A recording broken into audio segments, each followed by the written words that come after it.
मिद्दत जी, तबीयत कैसी है रिफत आपकी? हाँ, तुम्हारी ड्रामेबाज और बदतमीज लड़की ने मेरा ब्लड प्रेशर बहुत हाई कर दिया। तो कैसी हो सकती है मेरी तबीयत? पहले तो मिद्दत जब तुम अमेरिका से आती थी तो रिफत रिफत कहते तुम्हारी जबान नहीं थकती थी, और अब मुझे देखती हो और ऐसे ही नजरअंदाज करके चली जाती हो। मुझे तो ऐसा लग रहा है कि जैसे तुम नहीं मैं तुम्हारे घर में रह रही हूँ। अगर आपको मेरा यहाँ रहना अच्छा नहीं लग रहा रिफत, तो मैं अपने अपार्टमेंट में शिफ्ट हो जाती हूँ। तुम्हारी मर्जी है मिद्दत, मैं तुम्हें रोकने वाली कौन होती हूँ? आप ये क्या कह रही हैं? कैसी बातें कर रही हैं? आपको कोई बात बुरी लगी है मेरी?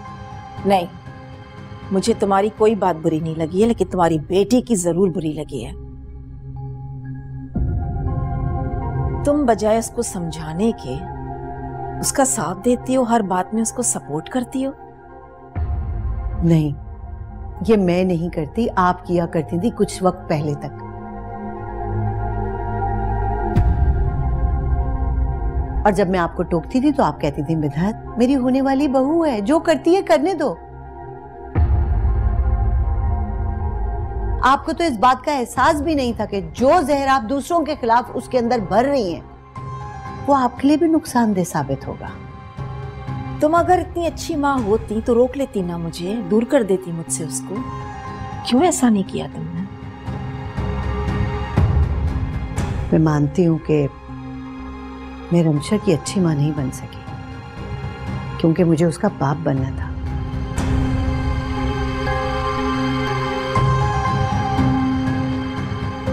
लेकिन आप भी तो उसकी ना खाला बन सकी और ना ही सास।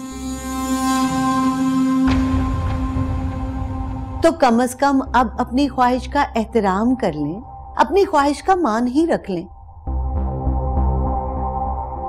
और जो रिश्ता इतने खतरात मोल कर इतने चाव से उसे बहू बनाया, तो अब इस रिश्ते को निभा लें। बहू? वो भी एक नकारा और बदतमीज लड़की को। मिद्दत मेरी बहन, लोग तो उस पेड़ को भी जड़ से उखाड़ कर बाहर फेंक देते हैं जो फल या फूल नहीं दे पाता, और मैं एक बांझ को अपने घर में बिठाए रखूं?